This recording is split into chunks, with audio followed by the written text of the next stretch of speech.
नमस्कार दोस्तों, आप सभी का स्वागत है। मैं विष्णु बेनीवाल आपका हार्दिक स्वागत करता हूं विद्या टीचर्स एकेडमी में। दोस्तों, आज हम बात करने वाले हैं राजस्थान के कला एवं संस्कृति की। राजस्थान की कला एवं संस्कृति ये बिल्कुल उसी तरह से है जैसे आपको आज तक फ्रेंच भाषा समझ में नहीं आई, ऐसी राजस्थानी भाषा है। दिक्कत ये है कि आजकल हम अंग्रेजी, हिंदी या अन्य भाषाओं की तरफ ज्यादा मुड़ गए हैं, तो संस्कृति हमारे दिमाग से निकल ही गई है। आज कुछ ऐसा ही दिमाग में छेद कर देने वाला टॉपिक है, और वो टॉपिक है आपका संवत। बेसिकली मैं संवत पहले डिस्कस करूंगा, बट एक्चुअल में बड़े स्तर पे वो टॉपिक है त्योहार। राजस्थान के त्योहारों को हम पढ़ेंगे, और त्योहारों को समझना है तो पहले हमें कैलेंडर समझना पड़ेगा। इंग्लिश में कैलेंडर, हिंदी में उसे हम कहते हैं संवत। क्या कहते हैं? संवत। अब ये तो हमें पता चल ही गया है कि कैलेंडर एक तो होता है ग्रेगरियन, जनवरी फरवरी वाला, एक होता है विक्रम संवत जिसमें चलता है भाई साहब क्या, चैत्र वैशाख ज्येष्ठ आषाढ़ श्रावण। एक होता है हिजरी जिसमें चलता है क्या, मुहर्रम, सफर, रबीउल अव्वल, रबीउल सानी, जमातुल अव्वल, जमातुल सानी, रज्जब, इस तरह के महीने चलते हैं।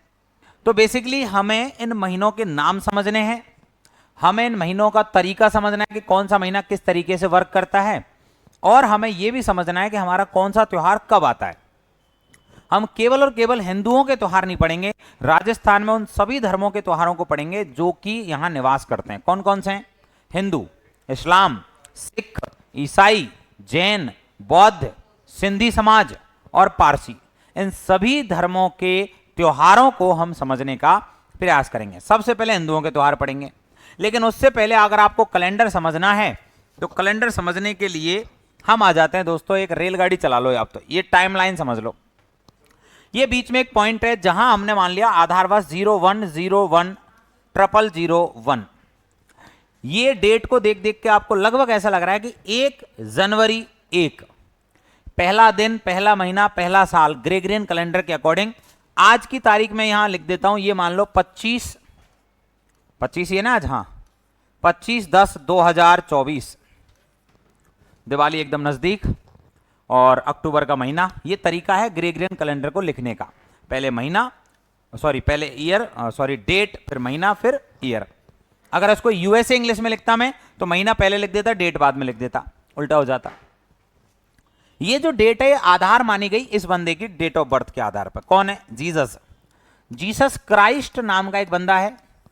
देसी भाषा में आप सभी उनको कहते हो ईसा मसीह। ईसा मसीह है, और ईसा मसीह वो आदमी है जिनके द्वारा प्रारंभ किया गया था ईसाई धर्म। आज से लगभग 2000 साल पहले ईसा मसीह का जन्म जेरूशलम के पास में हुआ, यहूदी परिवार में।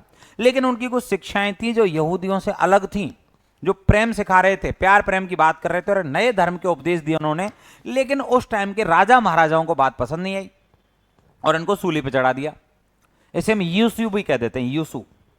इनको सूली पे चढ़ाया, और जैसे इनको सूली पे चढ़ा दिया तो इन्हीं के, आपको पता है अगर किसी आदमी को मारना है ना तो कभी उसको जिंदा मत मारो, पहले उसके खिलाफ आप नफरत पैदा करो, उसके खिलाफ आप नेगेटिविटी पैदा करो, फिर उसको मारो।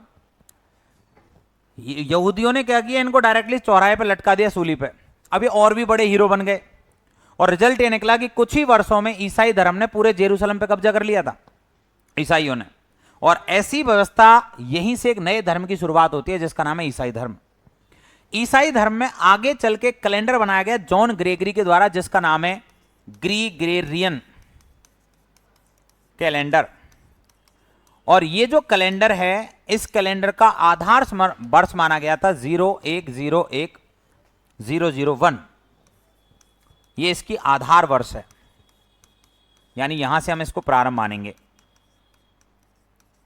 ईसा मसीह के जन्म तिथि के आधार पर। यह कैलेंडर वो है जो किस पर आधारित था? सूर्य पर आधारित कैलेंडर है। कैसे सूर्य पर आधारित? बड़ा ही सिंपल है।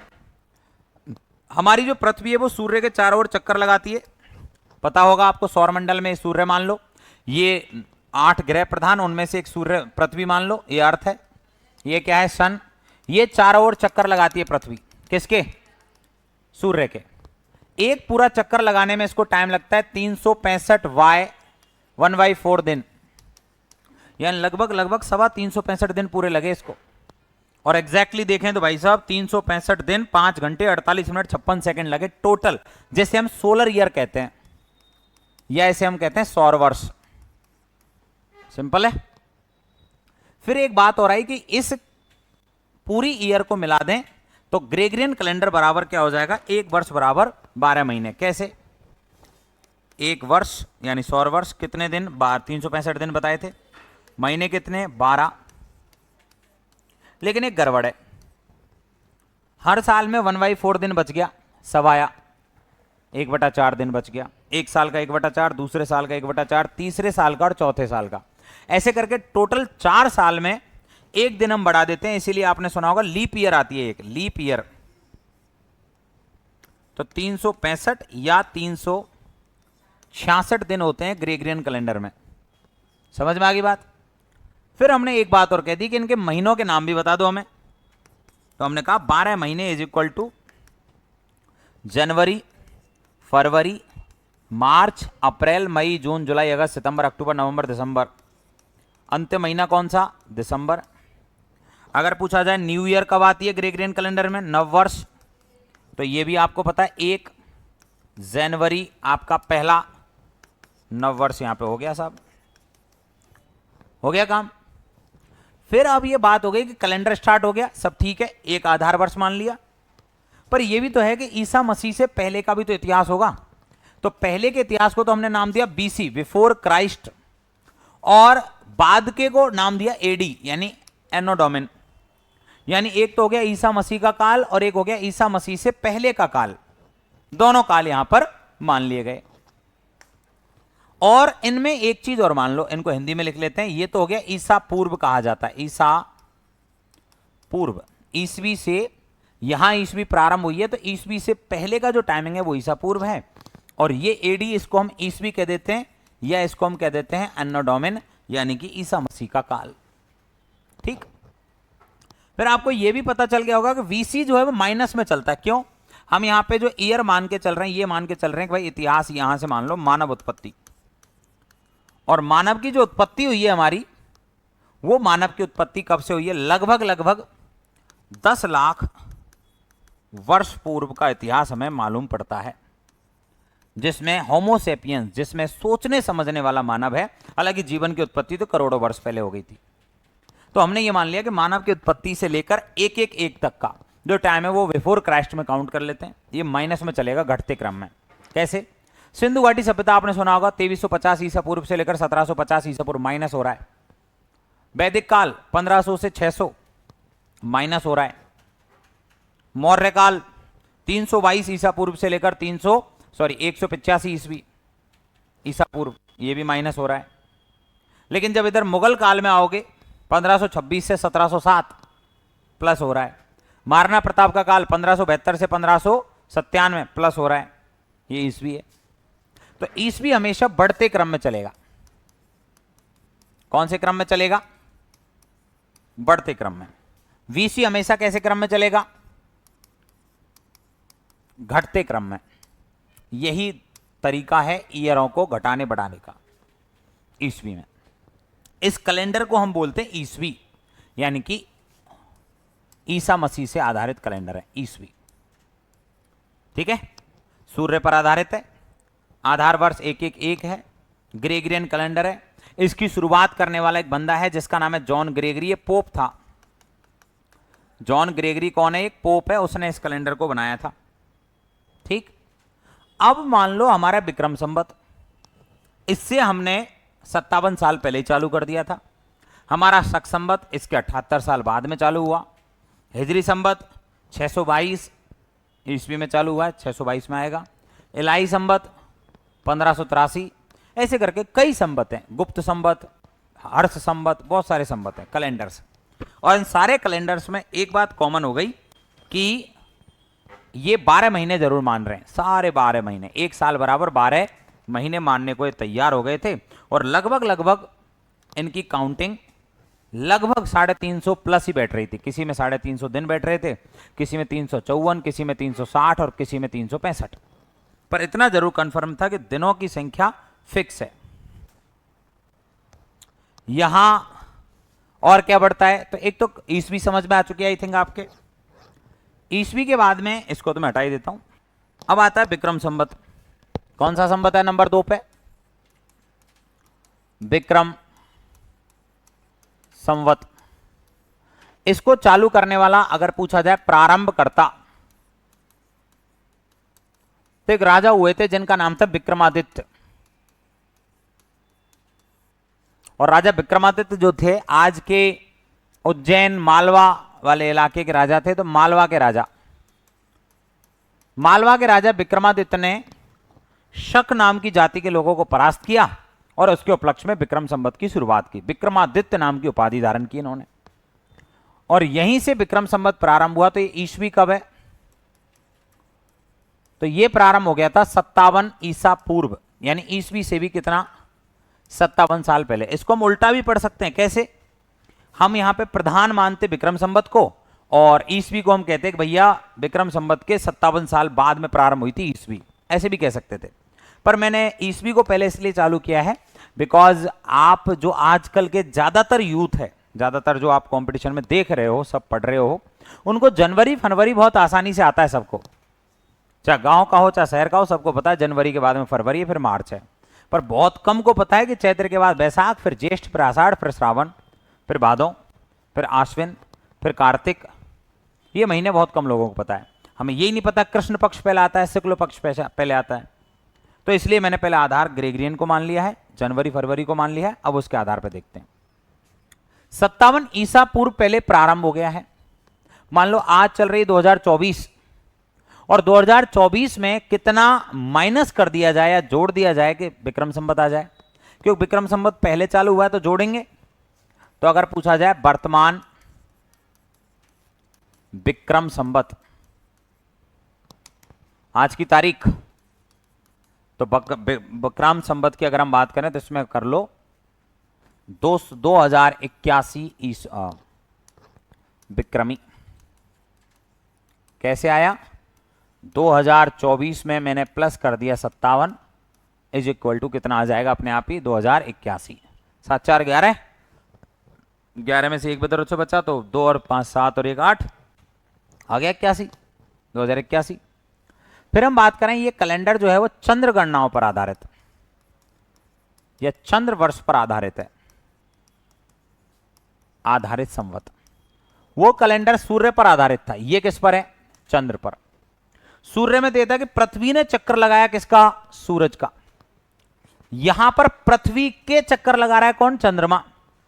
अब चंद्रमा तो 29 साढ़े 30 दिन में ही पूरा चक्कर कर लेता है भाई एक, तो ऐसे 12 चक्करों को मिलाकर बनता है लूनर ईयर या चंद्रवर्ष। और यहां पे अपन कह सकते हैं इसमें लगभग 354 दिन का एक महीना हो रहा था, एक वर्ष। ये जो चंद्र वर्ष है ये कितने दिन की? 354 दिन की। आप 29.5 मल्टीप्लाई 12 करोगे तो कितना आ जाएगा? 354 दिन। और लगभग 29.5 या थोड़ा सा उससे टाइम ज्यादा एक चक्कर पूरा कर लेता है कौन? चंद्रमा। किसका? पृथ्वी का। और ऐसे 12 चक्करों को मिला दें तो क्या बनती है? चंद्र वर्ष। जैसे कि आपको पता होगा विक्रम संवत के हर महीने के लास्ट में एक आती है पूर्णिमा, और एक महीने में एक आती है अमावस्या। वो मैं बताता हूं कैसे। विक्रम संवत में सबसे पहले तो मैंने आपसे कहा एक वर्ष बराबर कितने महीने? 12 माह बराबर कितने? 354 दिन या 55 दिन। फिर हम बात करें आगे कि इन 12 महीनों के नाम किस तरह से जानते हैं आप लोग, सुन लेते हैं। चैत्र नंबर 1, 2 पर है क्या दोस्तों? बैसाख, 3 पर ज्येष्ठ, 4 पर आषाढ़,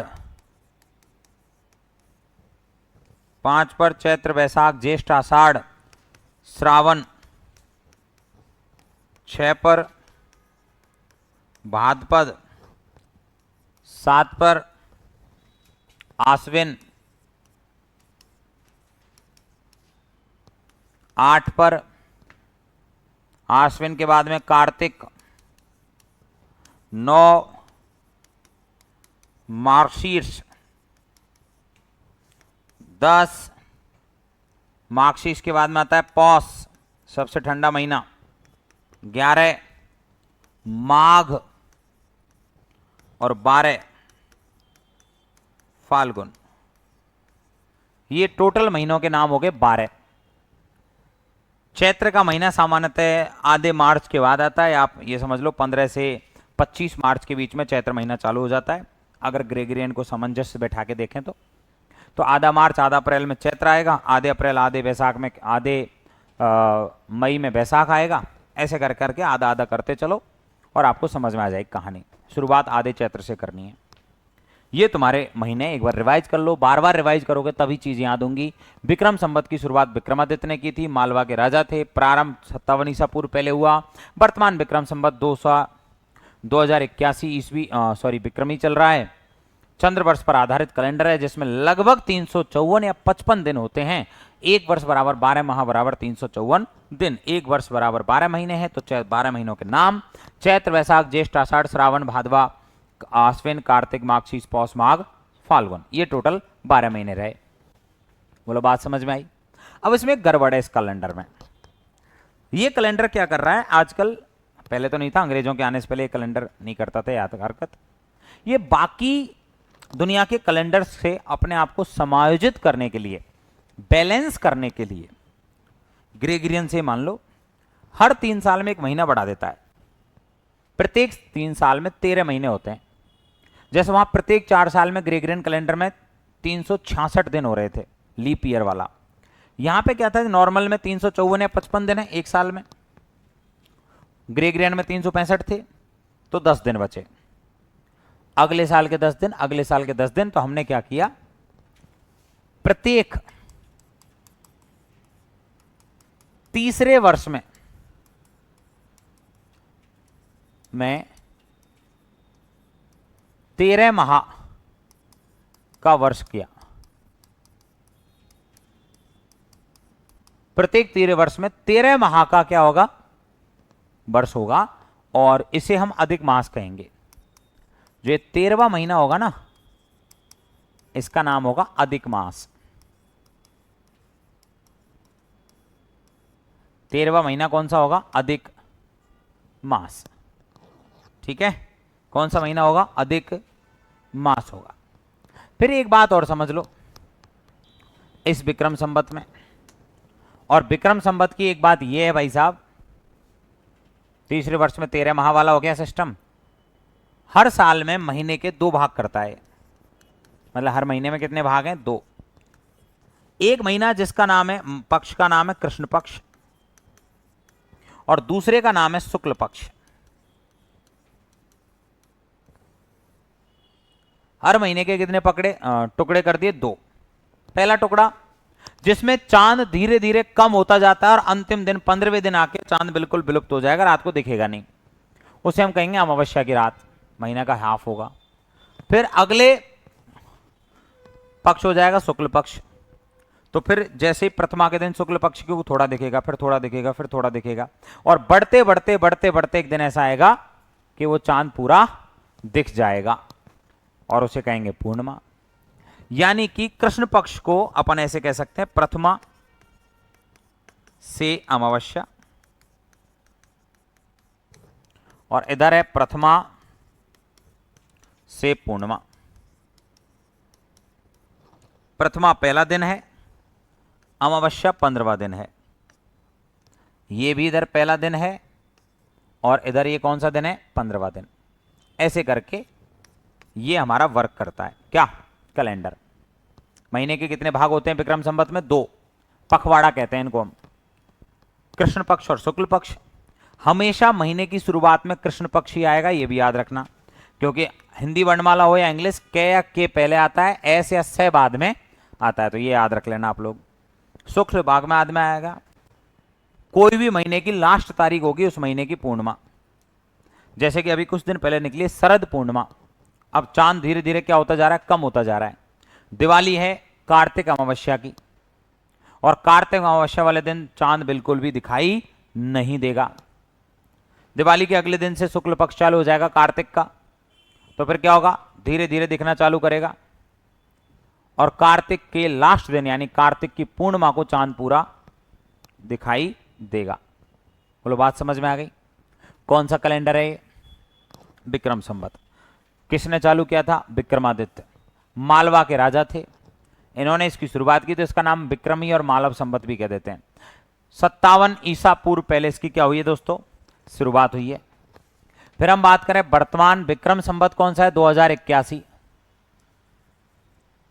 2081 में चालू हुआ है ये। फिर बात करें 2024 प्लस क्या किया हमने? 57, क्योंकि वर्तमान ईस्वी यही है, और ईस्वी से कितने साल पहले का है? 57 साल पहले का, तो 2081 चल रहा है। चंद्रमा पर आधारित वर्ष चंद्रवर्ष कहलाती है, लूनर ईयर, और ये होती है 354-55 दिन की, क्योंकि सामान्यतः 29.5 दिन में एक चक्र पूरा कर लेता है पृथ्वी का कौन? चंद्रमा। और ऐसे 12 चक्रों को मिला दें तो बनता है एक वर्ष, लूनर ईयर। एक वर्ष बराबर 12 माह बराबर, ठीक है। और इसमें 12 महीनों में नाम आपको दिए गए हैं। उधर मैंने इसलिए लिखे थे, आपको आता है जनवरी फरवरी, पर इनमें डाउट होगा तो लिख दिए हैं। चैत्र, बैसाख, ज्येष्ठ, आषाढ़, श्रावण, भादवा, आश्विन, कार्तिक, माघशीष, पौष, माघ, फाल्गुन। समझ में आई बात? फिर मैंने एक बात और कही थी कि प्रत्येक तीसरे साल में 13 माह का वर्ष होगा, कारण बाकी कैलेंडरों के साथ में अपने आप को बैलेंस लाने के लिए ये कैलेंडर अपने आप में हर 3 साल में एक महीना बढ़ाता है, जिसको हम अधिक मास कहते हैं। सामान्यतः इस महीने में सावन और भादवे में बढ़ाते हैं ज़्यादातर, पर हमेशा अलग अलग बढ़ सकती है। इस टाइम पर ज़्यादातर पद यात्राएं होती हैं, पैदल यात्राएं। जैसे मैं ब्रज क्षेत्र से बिलोंग करता हूँ, करौली से, करौली, हिंडौन, भरतपुर वाला एरिया जो है वो ब्रज इलाके में आता है। तो ब्रज 84 कोस की परिक्रमा होती है हर 3 साल में, और वो ज़्यादातर कौन से महीने में होती है? अधिक मास में। अलग अलग एरियाज में पदयात्राएं होती हैं, तो ज़्यादातर वो पदयात्राएं जो होती हैं दोस्तों, वो कब होती हैं? आपके इसी महीने में होती हैं। महीने के 2 पक्ष कर दिए, पहला पक्ष कृष्ण पक्ष और दूसरा शुक्ल पक्ष। फिर हमने एक बात और कही, कृष्ण और शुक्ल पक्ष को समझने का प्रयास किया। कृष्ण पक्ष में प्रथमा से अमावस्या 15 दिन, और शुक्ल पक्ष में प्रथमा से पूर्णिमा 15 दिन। तो ऐसे करके 15-15 दिन के 2 भाग बन गए, और इनको कहते हैं पखवाड़े, या फिर इनको आप इस तरह समझ सकते हैं कि महीने को मुख्यतः 2 भागों में बांटते हैं जो चंद्रमा की कलाओं पर आधारित है।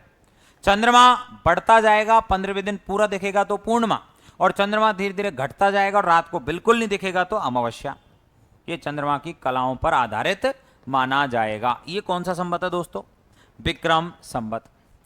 तीसरा कैलेंडर है शक संवत।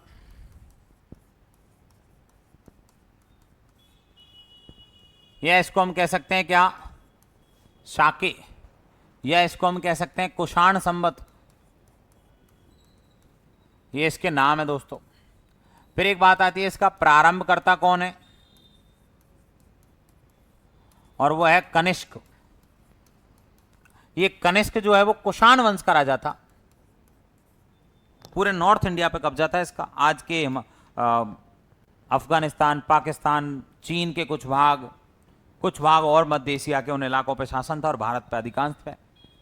इसकी पहली राजधानी पेशावर या पुरुषपुर जो आज के पाकिस्तान में है, और एक राजधानी थी इसकी कौन सी? मथुरा, जो आज के उत्तर प्रदेश में है। कनिष्क कुषाण वंश का राजा है, और इन्होंने कुषाण संवत ही प्रारंभ किया था 78 ईस्वी में। जैसे ही राजा बना, शक संवत चालू कर दिया।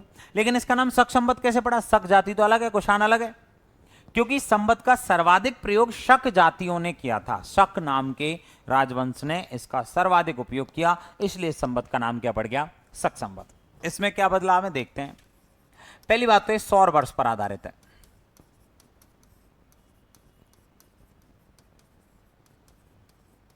दूसरी बात यह कि इसमें एक वर्ष बराबर वही 12 माह, वही 365 या 66 दिन, पर इसमें महीनों के नाम वही हैं जो अपन ने विक्रम संवत में देखे थे। कौन से? चैत्र, बैसाख, ज्येष्ठ, आषाढ़, ऐसे करके हमें पहुंचना कहां? फाल्गुन तक। ये हमारे लिए बहुत अच्छा हो गया। जवाहरलाल नेहरू जब भारत के प्रधानमंत्री बने, भारत आजाद हुआ, तो हमारे सामने एक समस्या थी कि हम किस कैलेंडर को भारत का राष्ट्रीय कैलेंडर बनाएं। अंग्रेजों द्वारा बताए गए उसको हम उसको बताना नहीं चाह रहे थे कि हमारे पास खुद के कैलेंडर हैं। पर विक्रम संवत में कई सारी खामियां थी, जैसे कई बार आपको पता होगा तिथियां समायोजित कर देता है कि आज चतुर्थी पंचमी एक ही दिन है, आज ये ऐसे है, आज की तिथि ये वाला त्यौहार इतने दिन बाद होगा, ये होगा, उल्टा सीधा चलता है, बहुत दिक्कत आती है। बहुत ज़्यादा वैज्ञानिक अध्ययन होता है हर वर्ष। कह रहे कि स्मूथली कैलेंडर चलता रहे, बहुत नॉर्मल, तो ऐसा कौन सा देखें। तो भारत का राष्ट्रीय कैलेंडर जिसमें महीने भारत के ही हैं, पर वो ग्रेगरियन जैसा ही दिख रहा है, 365 दिन वाला, 12 महीने, सब बढ़िया लग रहा था। इसमें प्रत्येक माह 30 दिन का, सब ठीक चल रहा है। तो यहां पे इन्होंने क्या किया, 22 मार्च, कितने तारीख को, 22 मार्च 1957 को एक मेघनाथ साहा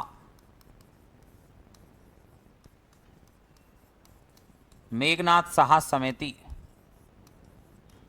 की रिपोर्ट पर, मेघनाथ साहा समिति की रिपोर्ट पर शक संवत को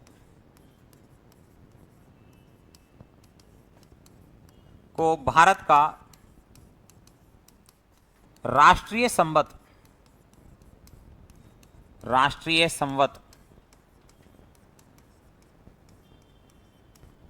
घोषित किया गया। तो वर्तमान में भारत का जो नेशनल कैलेंडर है वो कौन सा है भाई साहब, शक संवत। ये ईस्वी से कितने साल पीछे चल रहा है, 78, क्योंकि 78 ईडी में चालू हुआ है, ईस्वी से पुरानी है। तो अगर हमें वर्तमान शक संवत निकालना है तो कैसे निकालेंगे, वर्तमान साके, वही शक संवत। बताओ कैसे निकालें, बड़ा ही सिंपल सा है, 2024 माइनस कितना कर दो, 78 करो माइनस, 4 में से 8 गए तो बचा कितना, 14 में से 8 गए तो आई थिंक 6, फिर इधर एक ही बच गया, और इधर से ले लो तो 11 में 7 गया तो 4, फिर यहाँ 9 रह जाएगा तो 9, और 2 में से 1 रह जाएगा। ये 1946 साके आएगा, जो शक संवत है वर्तमान में 1946। ईस्वी कौन से, 2024, और विक्रम संवत कौन सा, 2081। अलग अलग ईयर्स हैं, याद रखनी है आपको। समझ में आई बात। अब इसमें बहुत ही नॉर्मल सी चीज़ है कि महीनों के नाम देखें अपन, वो मैंने आपको बता दिए, चैत्र से फाल्गुन के बीच में, चैत्र वैशाख ज्येष्ठ आषाढ़ श्रावण वाला। इस कैलेंडर को ज़्यादा विधिवत रूप से हमने फॉलो किया, और वर्तमान में भारत की जितनी भी नेशनल छुट्टियां हैं वो इसी कैलेंडर पर आधारित होती हैं। बशर्ते हम क्या करते हैं, कैलेंडर में जनवरी फरवरी भी घुसेड़ देते हैं, विक्रम संवत भी घुसेड़ देते हैं, भाई अपने अपना जो मानता हो देख लो, सब खुश रहो। इसलिए हमें दिक्कत नहीं आती, हम जनवरी फरवरी फील कर रहे होते हैं कि अच्छा 31 अक्टूबर की दिवाली है। एक्चुअल में 31 अक्टूबर की दिवाली नहीं है, दिवाली है कार्तिक अमावस्या की। दिवाली किसके, कार्तिक अमावस्या। इस बार कार्तिक अमावस्या 31 अक्टूबर को पड़ रहा है। कई बार आपने देखा होगा 22 अक्टूबर को हो जाती है छुट्टी दिवाली की, कई बार आपने देखा होगा 5 नवंबर को इस बार दिवाली। यानी कि हम ग्रेगरियन के हिसाब से नहीं चल रहे हैं कैलेंडर्स में, हम चल रहे हैं हमारे विक्रम और शक संवत के हिसाब से, हमारे सारे 30 त्योहार। समझ में आई बात। कौन सा संवत है भैया, शक संवत। चौथा संवत है हमारा, एक है गुप्त संवत। ये गुप्तों के द्वारा चालू किया गया था, और एक राजा था जो गुप्त वंश के वास्तविक संस्थापक माने जाते हैं, नाम था चंद्रगुप्त प्रथम, चंद्रगुप्त फर्स्ट। ये वो राजा हैं जो 319 ईस्वी से लेकर 335 ईस्वी तक राजा रहे, और इन्होंने 319 ईस्वी में इसको प्रारंभ किया। ठीक, फिर ऐसे ही एक संवत आता है, हर चीज में अब डिटेल लिखाने की जरूरत नहीं है, इतने महत्वपूर्ण नहीं है। एक आता है हर्ष संवत, इसको वर्धन संवत भी कह देते हैं, या वर्धन वंश वाला था, या पुष्यभूति संवत कह देते हैं। इसको प्रारंभ करने वाला हर्षवर्धन नाम का एक राजा था, जो नॉर्थ इंडिया का काफी ताकतवर राजा रहा, हर्षवर्धन। और ये बंदा 606 में इस कैलेंडर की शुरुआत करता है। ऐसे ही एक कैलेंडर नंबर 6 पर जिसका नाम है इलाही संवत, बीच में हिजरी है, वो बाद में देखेंगे अलग से। इलाही संवत, दीन इलाही धर्म चलाया था अकबर ने 1582 में, लेकिन उस पर अबुल फजल ने एक कैलेंडर तैयार किया अगले एक साल में।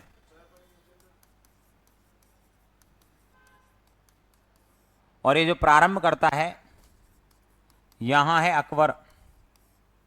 अकबर ने 1583 में इस कैलेंडर को बनाया। अब खुद अकबर तो कौन ही बनाए, अकबर का दरबारी था अबुल फजल ने 1583 में तैयार किया। कौन सा कैलेंडर? इलाही संवत। दीन ए इलाही धर्म की शुरुआत 1582 में हुई थी और कैलेंडर बनाए 83 में। एक 7वां कैलेंडर रह गया भैया, हिजरी संवत। हिजरी संवत पैगंबर हजरत मोहम्मद साहब या नबी जिन्हें हम कहते हैं, जो इस्लाम धर्म के अंतिम पैगंबर माने जाते हैं, उनको मक्का से निष्कासित किया गया था या मक्का उन्होंने छोड़ा था अपनी रिस्पेक्ट बचाने के लिए और वो मदीना चले गए। मक्का से मदीना जाने की घटना कहलाती है हिजरत या यात्रा करने को हिजरत कहते हैं अपन। आज भी हज को जाते हैं ना, हज की यात्रा हाजी कहलाते हैं वो लोग। तो वो लोग मक्का से मदीना गए 622 में। तो पहली बात तो इसके प्रारंभकर्ता जो हैं वो तो पैगंबर हजरत मोहम्मद साहब के शिष्य थे, बट आधार माना मोहम्मद साहब की मक्का से मदीना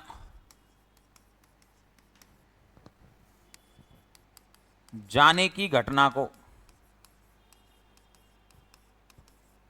को हिजरत कहा गया।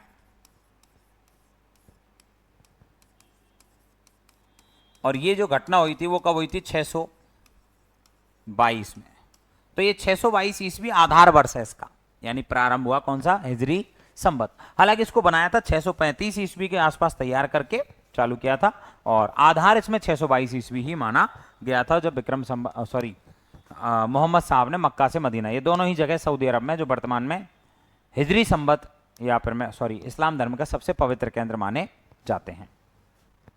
इसमें और हमारा जो ग्रेगरियन कैलेंडर है और हमारा जो विक्रम संवत है, उनमें क्या अंतर है? ये भाई साहब पूर्णतः विशुद्ध रूप से चंद्रमा की गणनाओं पर आधारित है। चंद्रमा की गणनाओं पर आधारित। मैंने विशुद्ध शब्द क्यों बोला है? विक्रम संवत वो है जिसने बैलेंस कर लिया था, हर 3 साल में एक महीना बढ़ा रहा था। वो महीना ऊपर नीचे करने के चक्कर में वो 30 दिन का नहीं करता, 29.5 का कर देता है। कई बार आपने देखो तिथियां सुमिलित कर दी, पंचमी 2 बार आ गई, चतुर्थी पंचमी 1 दिन आ गई, ऐसा बहुत बार होता है वहां। इस कैलेंडर ने कहा हम तो पूरी तरह भैया चंद्रमा पर आधारित चलेंगे, कोई रोक टोक नहीं। और कोई हमारे इस महीने में क्या नहीं होता? शुक्ल पक्ष और कृष्ण पक्ष नहीं होता। इनके तारीख चलती है, तारीख 1 2 3 4 5 6 7 8 9 10, इसमें कोई प्रथमा द्वितीय नहीं चलेगी। और लास्ट वाला दिन होगा जो चांद, उस दिन अपन ये पूर्णिमा कह देते हैं हम लोग, ये चांद का दिन कह देते हैं, ये अंतिम दिन होगा उस महीने का। और ऐसे 30 तारीख मानी जाएगी।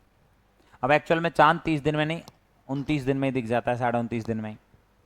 तो ये बाकी कैलेंडर्स के साथ में अपने आप को सुमेलित नहीं करते, वो देखते हैं कैसे।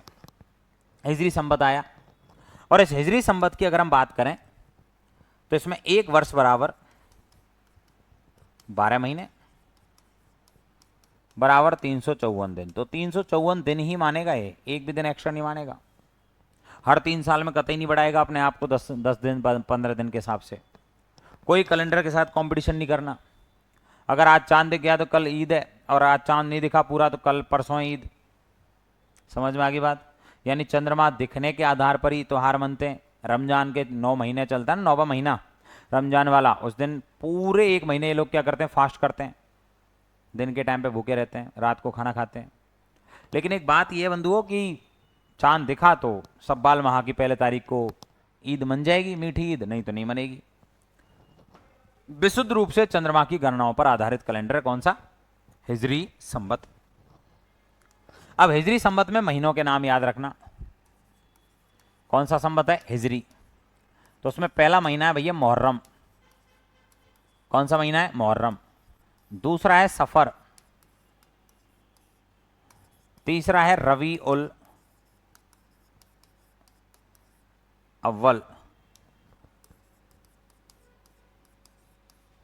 चौथा है रबीउल सानी।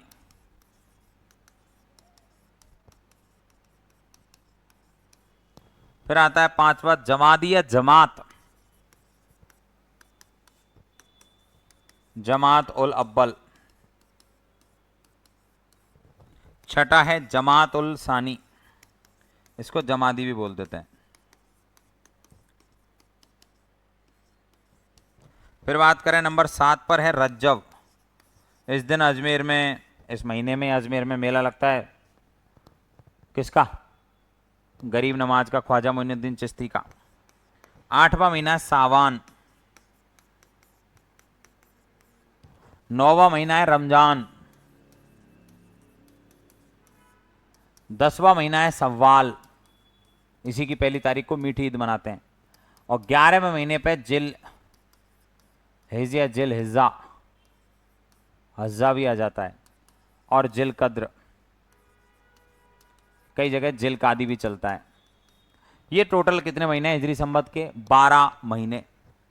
ये कैलेंडर अपने आप को किसी और के साथ सुमेलित नहीं करता है, इसका मतलब इसमें साल छोटी होती है, तो ये थोड़ा स्पीड से चलता है कैलेंडर बाकी कैलेंडरों के हिसाब से। नॉर्मली हम वर्तमान हिजरी संवत निकालेंगे, तो पुराने कैलेंडरों के हिसाब से कैसे निकाल रहे थे हम? 2024, उसमें से हमने माइनस, क्योंकि 622 बाद में चालू हुआ है तो माइनस 622 कर देंगे। देखो इसके हिसाब से कौन सा आता है, 2024 माइनस 622 कितना आएगा? 2 0 10 में से 4 6 और 2 1, मतलब 1402 आना चाहिए था। पर एक्चुअल में चलता कितना है आपको गूगल पे दिखा देता हूं। वर्तमान जो हिजरी संवत इसमें आ रहा है वो कौन सा आ रहा है? 1445, मतलब ये 43 साल का अंतर आ गया। पिछले 1415 साल में 43 साल स्पीड से चल रहा है बाकी कैलेंडरों से ये वाला कैलेंडर। तो आपको वर्तमान हिजरी जो लिखनी है वो कितनी लिखोगे आप? 1445, ठीक है, क्योंकि इसमें दिन 354 का ही साल है। बाकी कैलेंडर हर 3 साल में 4 साल में अपने आप को बैलेंस करके 365-66 कर रहे हैं साल का। समझ में आई बात? क्लियर? तो ये सारे के सारे आपके संवत हैं, इन्हीं के आधार पर हम हिंदुओं के, जैनों के, बौद्धों के, सिखों के सारे त्यौहार पढ़ेंगे। तो हिंदू, बौद्ध, जैन और सिख, ये 4 धर्मों के त्यौहार तो आपको चैत्र वैशाख में ही समझ में आ जाएंगे। ग्रेगरियन से समझ में आएंगे ईसाई के, और हिजरी से समझ में आएंगे इस्लाम के। तो ये 5-6 धर्म जो हैं इनके कैलेंडर्स आपको मैंने बता दिए हैं, और इनके संवत भी आपको लगभग मैंने पूरा समझाने का यहां पर प्रयास किया है।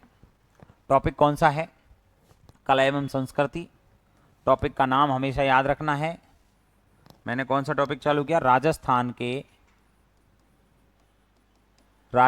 के त्योहार। और राजस्थान के इन त्योहारों में हम कौन कौन से धर्म के त्योहार पढ़ेंगे? पहला आएगा हिंदू धर्म के त्योहार, दूसरा इस्लाम धर्म के त्योहार,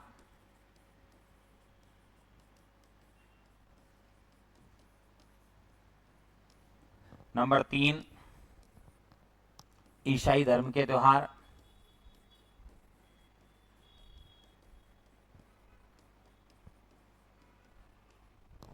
नंबर 4 सिख, मैं डायरेक्ट लिख रहा हूं, सिखों के त्योहार, नंबर 5 जैनों के त्योहार, और नंबर 6 सिख, जैन, ईसाई, इस्लाम और एक है हमारे बौद्धियों के त्योहार, और एक 7वें पे ले लेते हैं सिंधियों के त्योहार। चेटी चंड है, झूलेलाल जयंती है, मतलब चेटी चंडी होती है वो, तो बाकी बड़ी सातें हैं ऐसे करके, बांसवाड़ा वगैरह। ये टोटल आपके राजस्थान के त्योहारों को हम डिस्कस करेंगे। आज मैंने केवल और केवल क्या डिस्कस किया? संवत। क्या डिस्कस किया दोस्तों? संवत। एक बार दोबारा देख लेते हैं। संवत में हमने देखा है क्या? ईस्वी। ईस्वी में हमने कहा था कि एक से पहले की सारी घटनाएं बीसी कहलाएंगी, बिफोर क्राइस्ट, और इसके बाद की घटनाएं एडी कहलाएंगी, ईस्वी। फिर हमने एक बात कही कि ग्रेगरियन कैलेंडर जो है वो सूर्य पर आधारित गणनाओं पर है। एक वर्ष में 365 दिन है इसमें। 12 महीने हैं, जनवरी से दिसंबर काम करता है, नव वर्ष 1 जनवरी को। ठीक है, फिर हम बात करें आगे। विक्रम संवत प्रारंभ हुई है विक्रमादित्य के द्वारा, मालवा के राजा थे। 57 ईसा पूर्व में इसको चालू कर दिया गया, यानी ईस्वी से पुराना है। तो वर्तमान में जो चल रहा है वो 2081 चल रहा है। फिर बात करें चंद्रवर्ष पर आधारित है ये, 354 का इसमें एक साल होता है, पर हर साल के 3 साल के अंदर अंदर एक वर्ष 1 महीना बढ़ जाता है, तो 13 महीना वाला हो जाता है। तो 13वां माह क्या कहलाता है? अधिक मास। महीने का कोई नया नाम नहीं आता है इसमें, जैसे इस बार बोल देते हैं इस बार 2 सावन है, इस बार 2 भादो है, इस तरह से काम होता है। महीने के 2 पक्ष हैं, पहला पक्ष कृष्ण पक्ष, दूसरा पक्ष शुक्ल। कृष्ण पक्ष में प्रथमा से अमावस्या, शुक्ल पक्ष में प्रथमा से पूर्णिमा। महीनों के नाम याद रखना है, 12 महीने हैं, चैत्र वैशाख ज्येष्ठ आषाढ़ श्रावण भादवा, आश्विन कार्तिक माघशीष पौष माघ फाल्गुन। फिर हम बात करें शक संवत, शक या कुषाण संवत भी कहते हैं इसको। कुषाण वंश के राजा कनिष्क ने, जो सबसे फेमस राजा हुआ था कुषाण वंश का, उन्होंने 78 ईस्वी में इसकी क्या करी थी? शुरुआत करी थी। सौर वर्ष पर क्या है? आधारित है। 1 वर्ष बराबर 12 माह बराबर 365 दिन, 12 माह बराबर चैत्र माह बराबर फाल्गुन माह। 22 मार्च 1957 को मेघनाथ साहा समिति की रिपोर्ट पर शक संवत को भारत का राष्ट्रीय संवत घोषित किया गया, और वर्तमान साके जो चल रहा है वो 1946 चल रहा है, क्योंकि 78 साल बाद का है तो माइनस कर दिया। ठीक है, फिर आता है गुप्त संवत, प्रारंभ करने वाला चंद्रगुप्त फर्स्ट। ये मौर्य नहीं है, गुप्त वंश का ही राजा है, 319 से 335 तक रहा है, 19 में चालू किया था। हर्ष संवत प्रारंभ करता हर्षवर्धन है, 606 से 647 तक राजा रहा है। ये वर्धन या पुष्यभूति वंश का राजा है, तो उसने चालू किया था। इलाही संवत प्रारंभ किया था अकबर ने 1583 में, पर इसका कैलेंडर बनाने वाला कौन है? अबुल फजल, 1583 में इसने कैलेंडर तैयार किया, इलाही संवत। फिर आता है हिजरी। हिजरी को प्रारंभ करने के लिए माना गया था कि भाई इस घटना से ये प्रारंभ हुआ है, मोहम्मद साहब ने मक्का से मदीना गए थे, उस घटना को कहा गया हिजरत, उसी आधार पर हिजरी संवत का नाम आ गया। 622 में चंद्रमा की गणनाओं पर आधारित कैलेंडर है, 1 वर्ष बराबर 12 माह बराबर 354 दिन। महीनों के नाम इस तरह से दे रखे हैं, हिजरी में पहला है मुहर्रम, दूसरा सफर, तीसरा रबीउल अव्वल, चौथा रबीउल सानी, पांचवा जमातुल अव्वल, छठा जमातुल सानी, रज्जब, शावान, रमजान, सव्वाल, जिलहिज, जिलकद्र। इस तरह से 12 महीनों का ये कैलेंडर है, ये आपके सामने दिया गया है, और यहां पे आपके संवत वाला जो टॉपिक है वो पूरा होता है। ये आपके त्योहार को पढ़ाने का पहला पार्ट है। अब हम त्योहार चालू करेंगे, ये भी राजस्थान के त्योहार के अंतर्गत ही आता है, पर संवत को समझ लेना बहुत ज्यादा जरूरी है। फिर इसके बाद में हम कैलेंडर त्योहार चालू करेंगे, जैसे कि 30 त्योहार, बावड़ी, लेडूबी, गणगौर। तो ये वाली जो वीडियो है ये बेसिक है, ठीक है। त्योहार आपका कल से चालू होगा, मतलब अगली क्लास में। बहुत बहुत धन्यवाद, नमस्कार, जय हिंद, जय भारत, राधे राधे, सत श्री अकाल।